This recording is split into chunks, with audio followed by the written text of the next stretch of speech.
1장 11절부터 27절까지 나눌 텐데요. 양이 굉장히 많습니다. 그렇지만 어쨌든 제가 최대한 짧게 이렇게 압축해서 좀 나누어 봤습니다. 제가 저번 시간에 그 오스왈드 챔버스가 제1차 세계대전 당시에 그 이집트 자이툰에 있는 YMCA 막사에서 욥기 설교했던 이야기를 들려드렸습니다. 기억나세요? 전쟁 중에 군인들에게 욥기의 말씀을 설교한 것이죠. 그런데 신기한 것은 그 제1차 세계대전이라는 그 전쟁의 소용돌이가 어떤 사람에게는 신앙을 던져버릴 회의론자로 만드는 그런 이유가 되기도 했고, 어떤 사람에게는 더 깊이 하나님을 바라보는 계기가 되기도 했다고 제가 말씀드렸죠. 전쟁은 누군가에게는 믿음의 시련이 되기도 하고 누군가에게는 불신앙의 유혹이 되고 말았습니다. 그러고 보면 우리에게 고통으로 다가오는 시험은 어때요? 마치 갈림길에 들어선 한 사람의 발걸음 같다는 생각이 좀 듭니다. 두 갈래길에 서서 가운데 딱 서가지고 이거 어떻게 할까, 어디로 갈까 하는 것 같습니다. 한 방향으로 가면 그 시험이라는, 나에게 닥쳐진 그런 어려운 상황이라는 것은 어떤 쪽으로 가면 그것이 나의 믿음을 더 견고하고 단단하고 하나님을 더 신뢰하고 그 깊은 속까지 알 수 있는 기회가 되는 그런 테스트가 되기도 하죠. 시험이 되기도 하지만 또 어떤 면에서는 신앙을 다 던져버리고 싶은 그런 유혹거리가 되기도 하는 것 같습니다. 어쩌면 우리가 이러한 어려운 상황들은 그 갈림길에 선 멈춰선 어떤 사람의 발걸음과 같다 생각해 볼 수 있겠습니다. 이에 대해서 야고보서는 우리 믿음에 영향을 주는 중요한 세 주제를 계속 제시하면서 이런 상황에 대해서 우리에게 설명을 하고 가르쳐주고 있죠. 제가 저번 주에 표를 하나 보여드렸습니다. 그렇죠? 야고보서 1장 앞부분에는 앞으로 전개될 아주 중요한 세 가지 주제를 계속 반복해서 말하고 있는데요, 소개하고 있는데, 어쨌든 야고보서 전체적으로는 핵심은 뭐예요? 참된 믿음이 뭐냐, 온전한 믿음이 뭐냐에 대해서 말씀을 하고 있는데, 그것을 말하기 위해서 세 가지 주제를 말하고 있어요. 맨 위에 뭐가 있죠? 시험이 있죠. 그리고 또 하나는 지혜가 있고, 또 하나는 부와 가난 또는 가난과 부가 있습니다. 모든 그리스도인들이 반드시 고통당해야 한다는 말은 아니에요. 그렇지만 그리스도인들이 하나님을 신뢰함으로 어떤 고난이 닥쳤을 때 그 고난을 다른 각도로 봤을 때 오히려 새롭게 깨달아지는 믿음의 시련이 되기도 한다고 제가 말씀드렸습니다. 그러면서 그 시련이 뭘 낳는다고 했죠? 인내를 낳는다고 했죠. 근데 인내도 레벨이 있잖아요. 그런데 그 인내가 점점점 어떻게 돼요? 온전하게 되죠. 성숙한 인내가 되어서 고난을 더 깊이 생각하면서 나아가게 만든다고 했습니다. 그런데 때때로 그 일이 다 헤아려지지 않을 때 우리가 주님께 뭘 구해야 돼요? 지혜. 이게 도대체 무슨 일인가? 라고 이해하고 깨달을 수 있는 지혜를 구해야 된다고 말씀드렸죠. 그래서 그 아래에 있는 또 하나의 삼각형에 지혜가 적혀져 있는 겁니다. 그래서 우리는 지혜를 구하면 하나님의 그 지혜로 하여금 우리가 어떤 것을 받는 거예요? 하나님의 깊은 마음을 헤아리도록 견디게 하고 깨닫게 하는 게 그 지혜가 되는 것이죠. 자, 그 모든 일들은 여러분 어디서 일어납니까? 그 모든 일들, 물질 만능주의가 팽배한 그 세상에서 빈부의 차이가 발생하는 그 파생하는 문제들 있죠.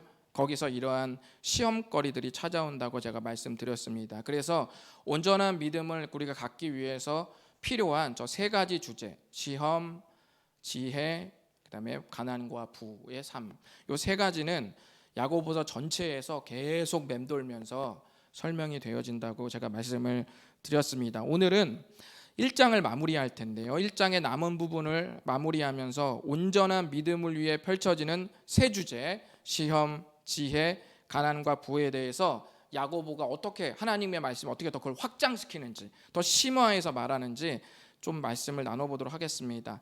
야고보서가 계속 들려주는 온전한 믿음을 가진 경건의 삶, 가르침 무엇일까요? 한번 경건의 삶에 대해서 나눠보도록 하겠습니다. 첫 번째는 한번 읽어보실까요? 시작.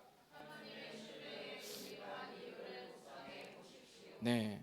살다 보면은 관계라는 것은 어쩔 때 너무 좋죠, 그렇죠? 그런데 어쩔 때는 서운할 때가 있어요. 사람과의 관계도 그렇지만 하나님과의 관계도 그런 것 같습니다. 시험이 찾아온다는 것은 어때요? 왠지 주님께 서운한 마음이 훅 하고 가슴으로 들어올 때가 있죠.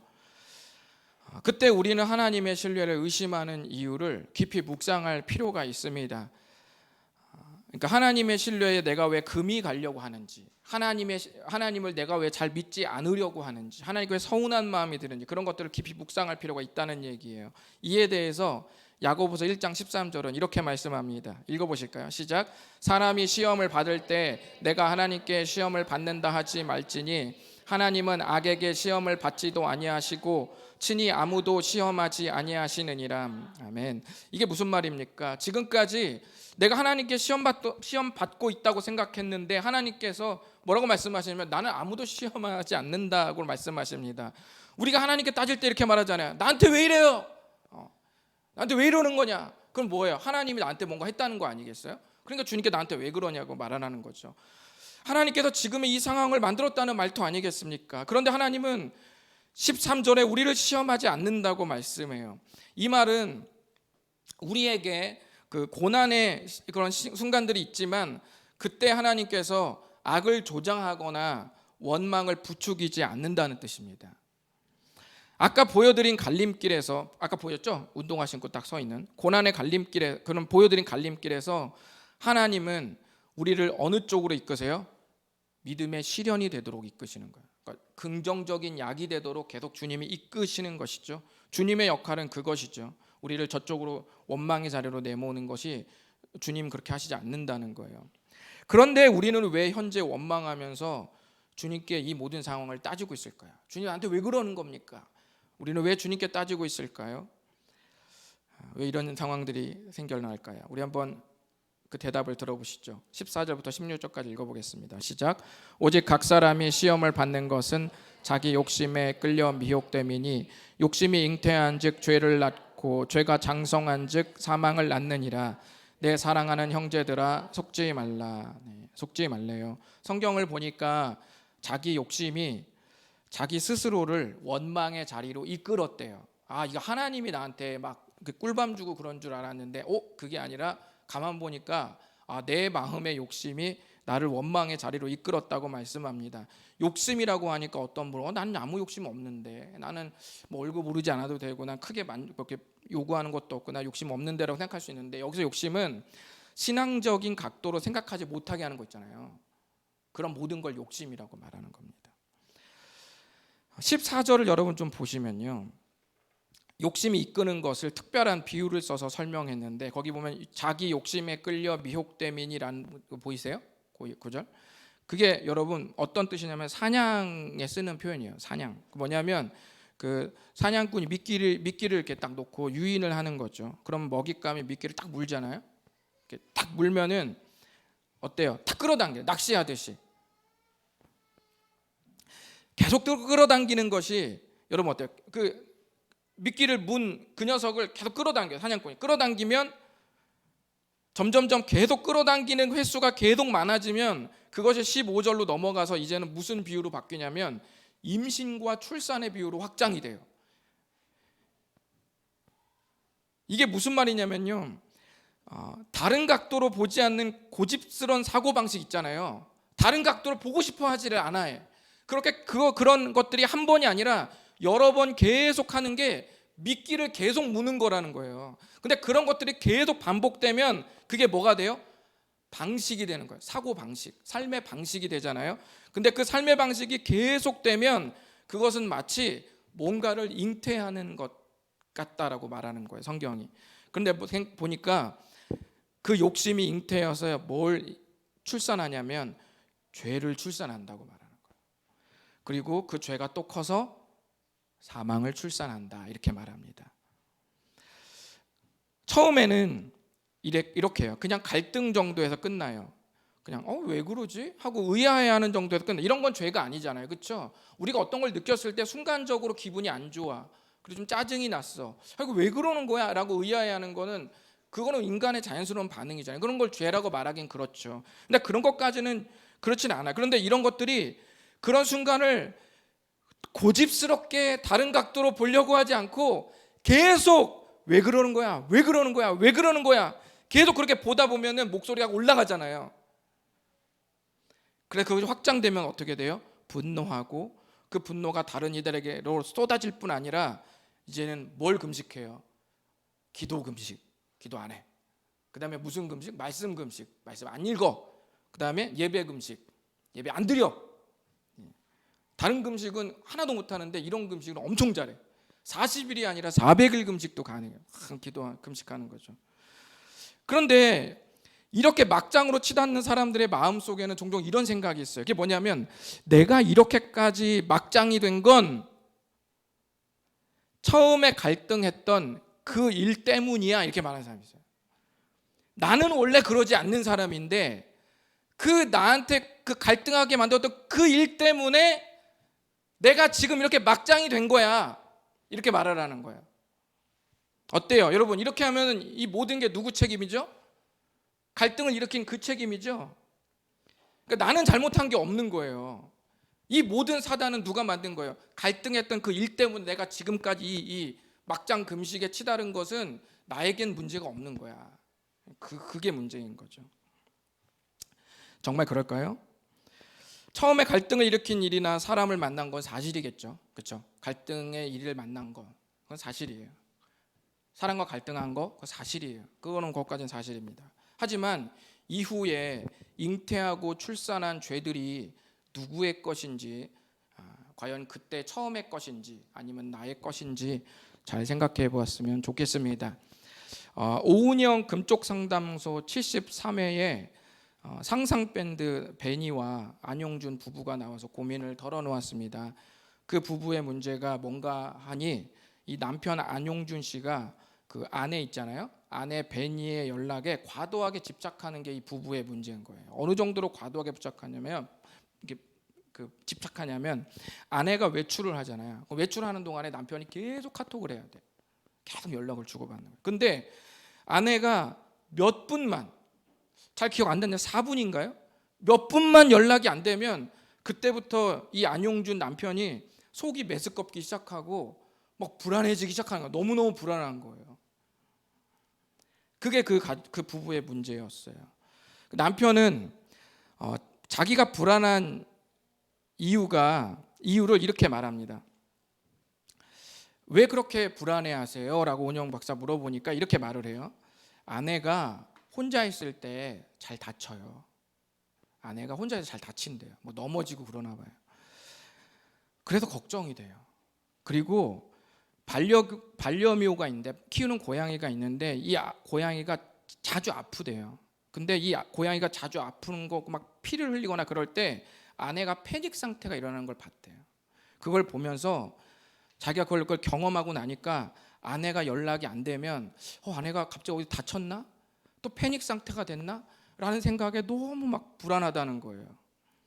남편은 자기가 불안한 이유가 아내에게 있다고 이렇게 말을 했어요. 그런데 오은영 교수가 묻습니다. 아내가 연락이 안 되면 무서우세요? 아니면 외로우세요? 이렇게 물어봅니다. 그랬더니 남편이 말합니다. 지금까지 아내에게 무슨 일이 생길까 하는 두려운 마음 때문에 불안한 줄 알았는데 박사님이 그렇게 물어보니까 외로움 같아요 라고 이렇게 말을 해요.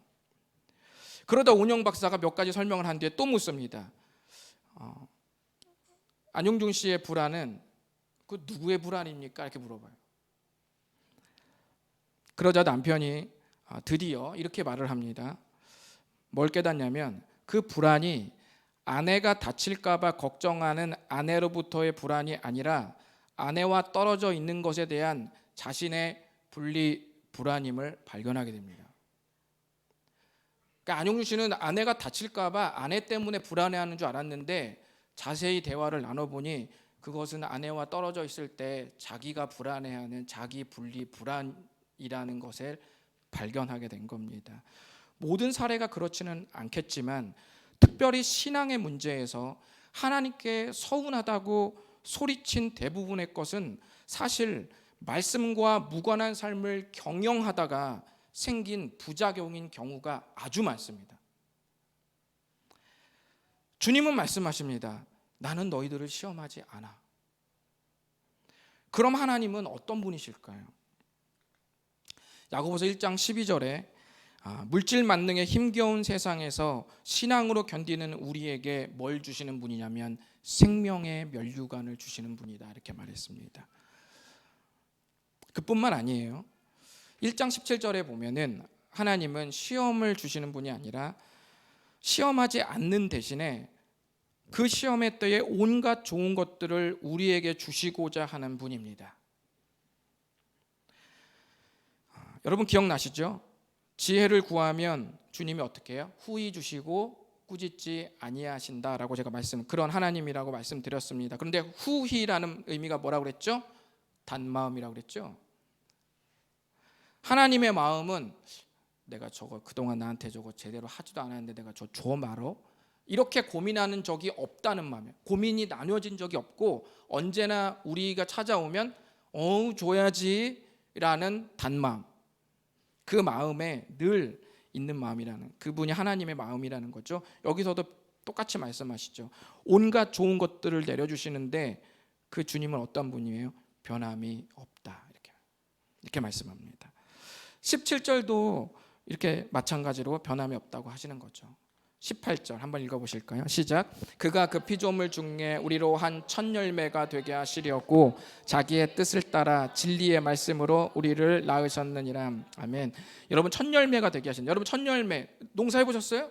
농장 갖고 오셨나요? 저도 안 해봤어요. 근데 여러분 그 첫 열매를 딱 거두면 어때요?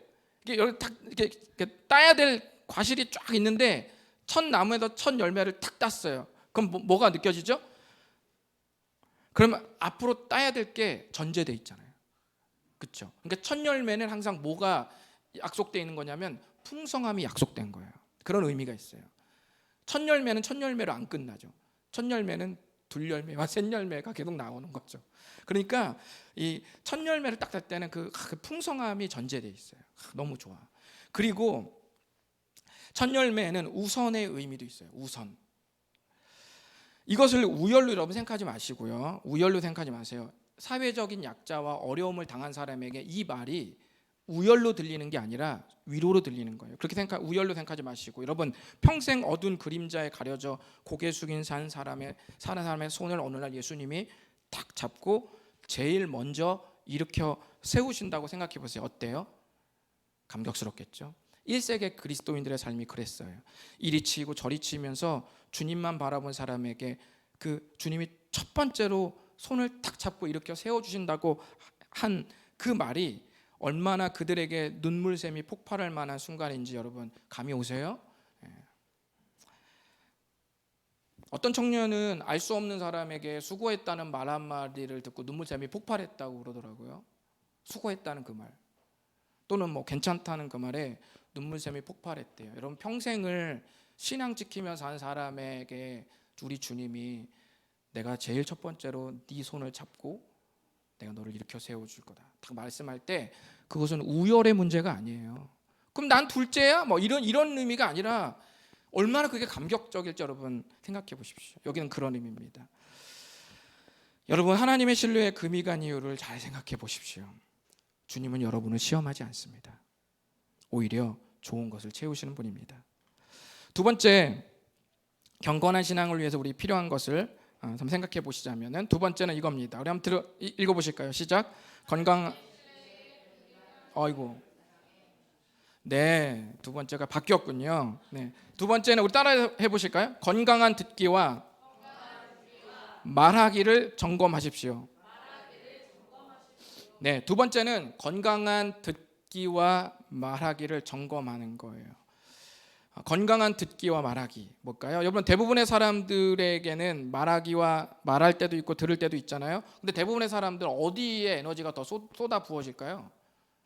나는 듣는 걸 더 잘한다. 손 들어 보십시오. 난 듣는 게 훨씬 잘한다. 네. 내리세요. 그 고운 손, 고사리 같은 손을 주님이 보았습니다. 나는 말하기가 더 나는 더 네. 은빛자매가 지금 연속해서 연거푸. 네. 근데 여러분 보통 사람은 진짜 듣기를 잘하는 사람이 의외로 많지는 않아요. 근데 이 듣는 것에도 스킬이 있거든요. 그러니까 내가 다른 사람을 듣는다고 해서 그게 꼭 듣는 기능을 하는 건 아니라 들을 때 진짜 듣는 게 있어요. 근데 그런 것들이 이렇게 최적화된 사람이 많진 않거든요.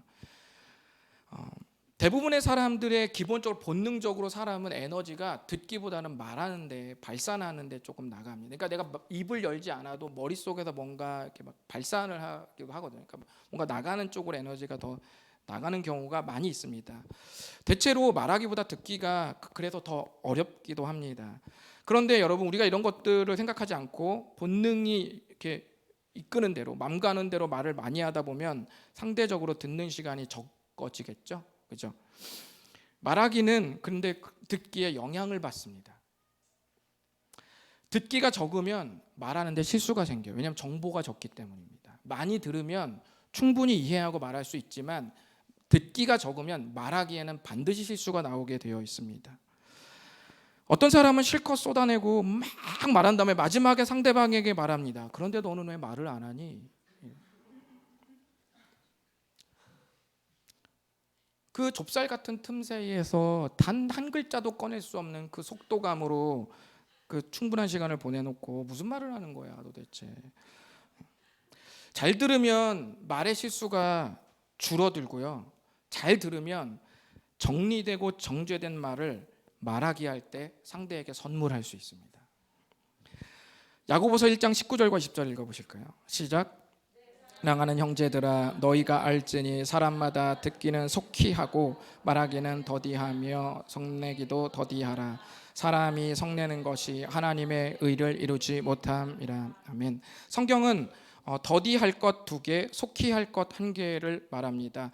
그것은 말하기와 성내는 것을 더디해라. 사실은 2개 이제 하나로 묶을 수도 있는데요. 왜냐하면 말하다가 성내기도 하고 성나면서 말하기도 하니까 2개 하나로 묶을 수도 있습니다. 어쨌든 성경은 구분했는데요. 말하기와 성내는 것은 더디하고 듣는 것은 속히 해라, 서둘러라 이렇게 말합니다. 이 부분을 점검하라고 주님 말씀하시는 것이죠.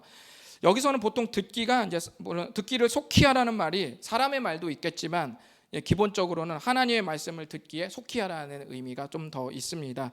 그런데 말하기에는 성내기가 더 붙었죠. 내면의 깊은 화는 언젠가 어때요? 그 백두산이 언젠가 폭발한다고 늘 이렇게 뉴스에 나오는데, 내면의 깊은 화는 언젠가 폭발할 수도 있고 또 말하는데 어때요? 묻어나죠. 속에 있는 사람은 표현이 좋게 안 나갑니다. 누가 예쁘게 꾸미고 오면 너무 잘 어울리세요. 그런데 속에 화가 있는 사람은 뭐라 그래요? 꼴이 좋구만 이렇게 말합니다. 이거 언어가 잘못됐다, 의미가 잘못된 건 아니지만 왠지 기분이 나쁘죠. 칭찬인가?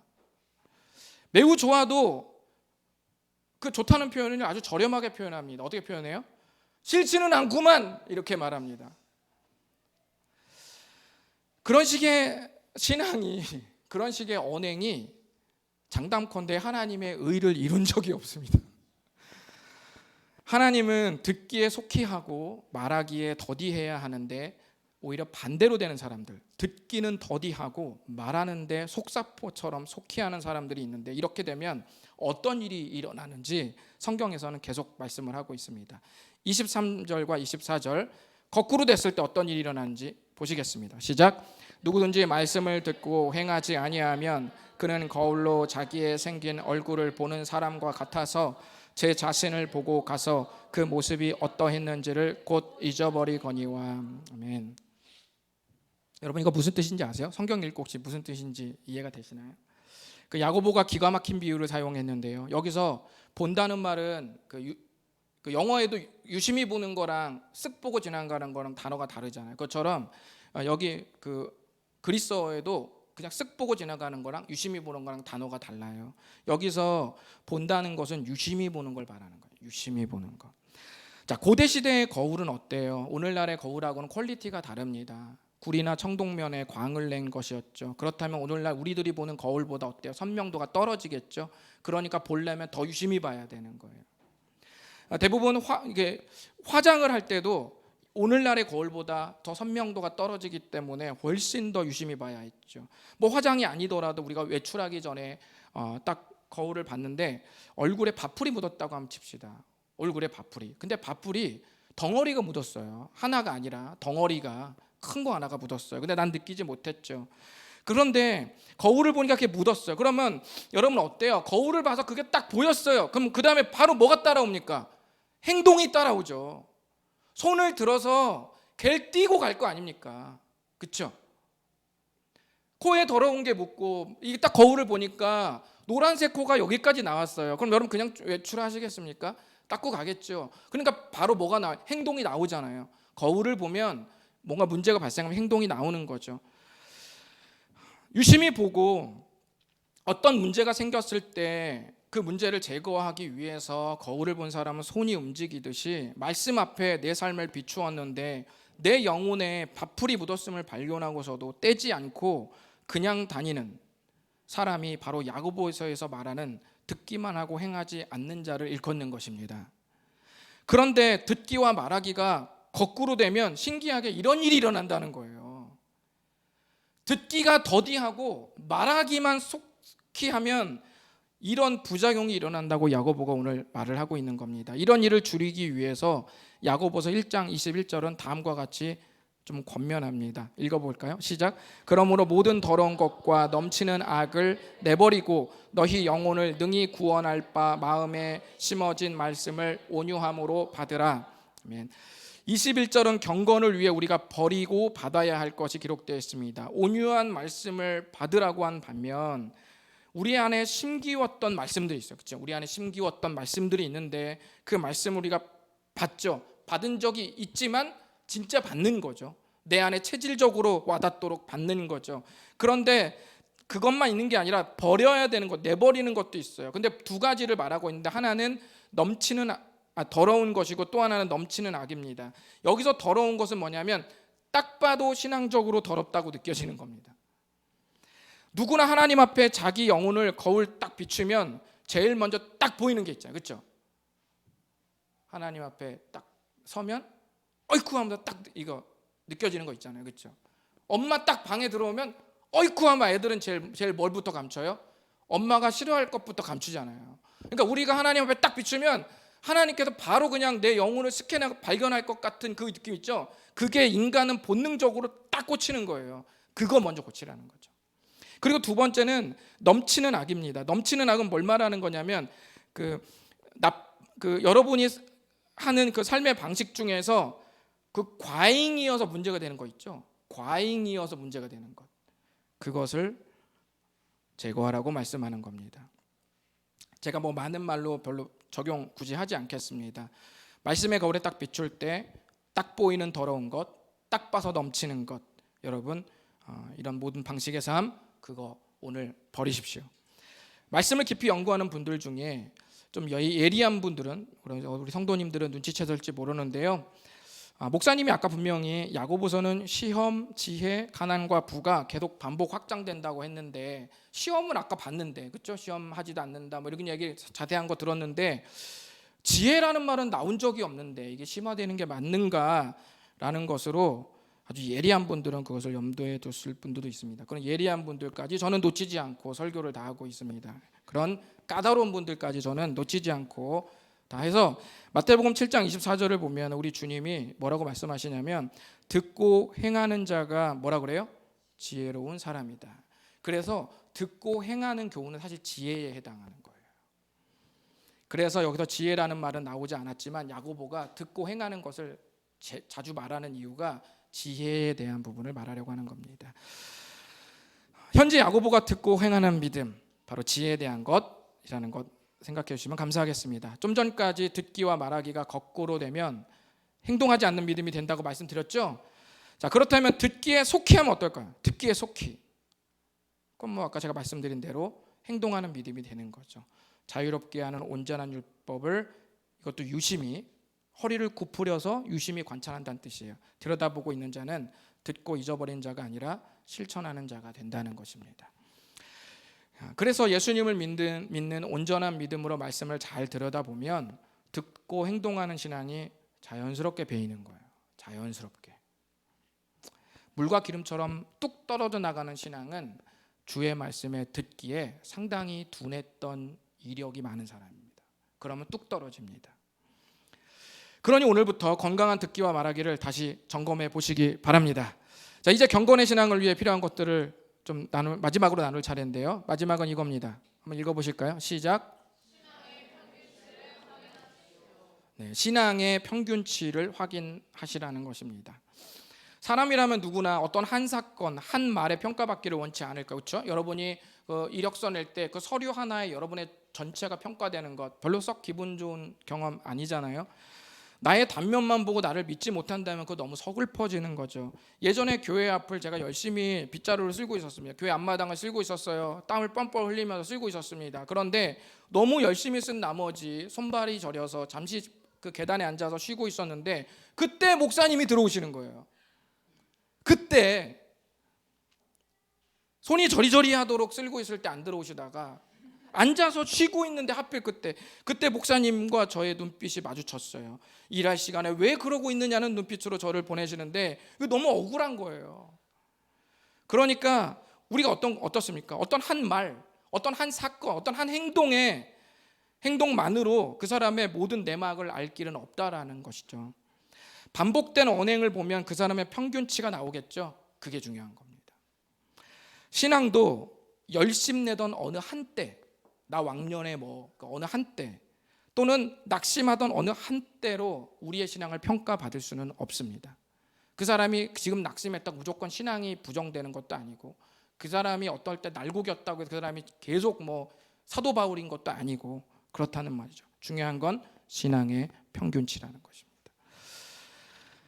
신앙의 평균치를 확인하는 경건의 신앙을 야고보서는 두 가지로 말했습니다. 읽어보실까요? 마지막입니다. 시작. 하나님 아버지 앞에서 정결하고 더러움이 없는 경건은 곧 고아와 과부를 그 환난 중에 돌보고 또 자기를 지켜 세 속에 물들지 아니하는 그것이니라. 아멘. 첫 번째는 고아와 과부를 환난 중에서 돌보는 겁니다. 고아 과부 누구예요? 여러 번 말씀드렸는데요. 구약 시대 때부터 하나님의 관심이 머무는 대상이에요. 사회적 약자입니다. 오늘날의 사회적 약자가 있겠죠. 오늘날은 고아와 과부, 오늘날도 고아와 과부는 약자일 수 있지만 또 그와 또 많겠죠. 그렇죠? 그런 약자들을 잘 돌보는 것, 그것이 경건의 중요한 기둥 중 하나다라고 말합니다. 그래도 저희는 계속해서 미얀마, 우크라이나 그리고 이번에 튀르키예까지 우리의 마음을 전달하고 돌보는, 그게 돌본다고 말할 수는 없죠. 하지만 조금이라도 연대하는 훈련을 계속하고 있는 것입니다. 이들을 돌보는 것이 경건의 삶의 한 면이라고 우리 주님 말씀하시는 것입니다. 그런가 하면 내적 측면도 있어요. 그거는 뭐냐면 자기를 지켜서 세 속에 물들지 않는 겁니다. 왜 세상이라고 말하지 않고 세 속이라고 말했을까요? 뉘앙스가 그렇잖아요. 그렇죠? 이건 뭐냐면 물질 만능에 타락한 세상을 말하는 거예요. 물질 만능, 기울어지고 가치가 혼재되고 뒤죽박죽된 그런 엉망진창 세상의 가치들이 그런 세상 체계에 내가 영향받고 있는 거 말하는 거예요. 그렇게 영향받지 말으라는 거죠. 세 속에 물들지 않는다는 말은 흠이 없다는 뜻으로서 기울어진 세상 체계에 영향받지 않는 걸 의미합니다. 그런데 여기서 말씀하는 경건의 삶은 어떤 한 사건에서 경건을 말하고 있지 않고 한 번 딱 도와줬다가 와, 이 사람 진짜 경건하다 이런 거 말하는 게 아니라 삶의 방식을 말하는 거예요. 기울어진 세상을 대해서 기본적으로 내가 견지하는 신앙 태도, 자세, 일관된 자세, 그것을 바로 경건이라고 말하는 겁니다. 그 견지하는 자세가 사회적 약자를 돌보는 자세, 그리고 기본적으로 세상의 기울어진 가치체계에 내가 차용해서 내 신앙에 섞여서 쓰지 않는 자세, 이런 견지하는 태도가 곧 경건의 두 가지 모습이다라고 말한 겁니다. 어느 한때로 신앙을 평가하면 문제가 생깁니다. 극심한 침체의 어느 한때로 나의 가치를 평가하면 오류가 나오는 것이죠. 주님, 나는 개찌질입니다. 해삼 멍게 말미잘이에요. 이렇게 말하면 안 되는 거죠. 그게 왜 그래요? 그렇게 말하면 예수님이 당신을 위해서 죽으신 피값이 똥값이 되는 거예요. 그런 거는 진리도 아니고 진실도 아니고 단지 낙심한 정서일 뿐입니다. 그런가 하면 왕년에 날고기였던 신앙을 지금까지 자기 신앙으로 착각하고 사는 사람도 있습니다. 와, 나는 내 안에 뜨거운 DNA가 있어. 나는 지금은 차갑지만 내 안에는 뜨거운 DNA가 숨쉬고 있다고. 그 숨쉬는 걸 언제 나올 거예요? 그거 언제 나올 겁니다. 지금은 왜 안 나옵니까? 여러분, 신앙은 곰국이 아닙니다. 우려먹을 수 없어요. 신앙의 평균치를 꼭 확인하셔야 됩니다. 그리고 점수가 낮다면 기회는 얼마든지 있습니다. 야고보서의 말씀으로 앞으로 저는 여러분 조금씩 여러분이 경건의 신앙으로 다듬어지는 기회가 되었으면 좋겠습니다. 마지막으로 이 가르침은 야고보서의 세 주제 중 어디에 들어갑니까? 마지막 제가 세 번째 말씀드린 것 27절. 세 주제에 어디가 들어가 있죠? 가난과 부에 들어가겠죠. 그렇죠. 돌보는 게 나오잖아요. 그죠? 고아와 거의 사회적 약자, 빈곤계층을 돌보는 게 나오죠. 가난과 부의 배경이 되는 겁니다. 1장을 마치면서 우리는 경건의 신앙을 위해 세 가지 가르침 새겨봤습니다. 기억나세요? 첫 번째 뭐죠? 하나님의 신뢰에 금이 간 이유를 생각해 보는 겁니다. 두 번째 뭡니까? 건강한 듣기와 말하기를 점검하는 거죠. 세 번째 뭡니까? 신앙의 평균치로 나의 신앙을 확인하는 겁니다. 여러분들은 돈이 주인이 되고 있는 시대에 정말 경건한 사람으로 살고자 하는 그런 열망이 있는지 좀 여쭙고 싶습니다. 여러분의 그런 열망이 있는지. 열망이 없다면 오늘의 설교가 사실은 의미가 없겠죠. 경건의 삶에 대한 것이니까요. 제가 어제 1995년 경배와 찬양 여의도 광장 집회 영상을 보았습니다. 1995년은 제가 대학에 입학하던 날입니다. 그 해예요. 나이는 계산하지 마세요. 이 당시는 그 기독교가 지금보다 훨씬 더 인구가 많을 때인데 이 당시는 연합으로 한번 모이잖아요. 그럼 기본이 10만 단위입니다. 무조건 10만 단위예요. 지금 이런 집회를 한다면 기독교가 욕먹겠죠. 지금은 그럴 겁니다. 여의도에서 도로 막고 이거 한다 그러면 이게 왜 민폐냐 그러고 욕을 엄청 먹을 거예요. 근데 그때는 그렇지 않았나 봐요. 거의 30년이 되는 영상을 보는데 하스테반 목사님께서 초청을 하는 거예요. 뭐라고 초청하냐면 이 시대에 정말 나를 주님께 드립니다. 주님의 기쁨이 되기 원하는 사람은 앞으로 나오십시오 라고 하니까 막 구름대처럼 사람들이 앞으로 나오는데 제가 좀 눈여겨본 건 뭐냐면 그 중에 빨간 가방을 맨 이 중학생인지 고등학생인지 하는 이 청소년이 제일 앞으로 막 뛰어나가는 거예요. 그래도 여기가 제일 무대 앞인데요. 아까 보여드렸죠? 인파가 어느 정도인지. 근데 이 여학생이 빨간 가방에 막 질주를 해가면서 제일 먼저 마침내 저렇게 앞 무대까지 와서 무릎을 꿇고 막 이렇게 기도하는 그런 장면을 제가 보았습니다. 어떤 분은 이 사진을 보면서 청소년 청년 한때 아무 계산도 하지 않고 열정페이 하나만으로 주님께 올인했던 추억을 떠올리는 그런 분들도 있을 겁니다.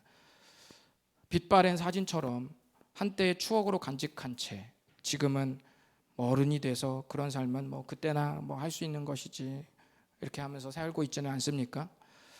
어른이 되면 남들 사는 것처럼 어느 정도 때 묻히고 어느 정도 거짓말하고 어느 정도 내 실속 챙기면서 사는 거지. 그게 청소년 때나 가능하지. 지금 어른 돼도 그게 가능해? 그게 정신 돈 벌기도 바쁜데 그게 가능하겠어? 혹시 이렇게 여기면서 살지 않습니까? 아니면 신앙을 이제 입문한 분들 중에는 현대시대의 경건한 삶을 사는 그리스도인으로 살 수 있는지 의구심이 들면서 혹시 교회를 나오시지는 않습니까? 어떤 생각을 하시는 것에 대해서 제가 어떻게 할 수는 없지만 한 가지 확실한 것은 하나님은 그때나 지금이나 살아 역사하신다는 사실입니다. 예수 그리스도는 어제나 오늘이나 영원토록 동일하시니라.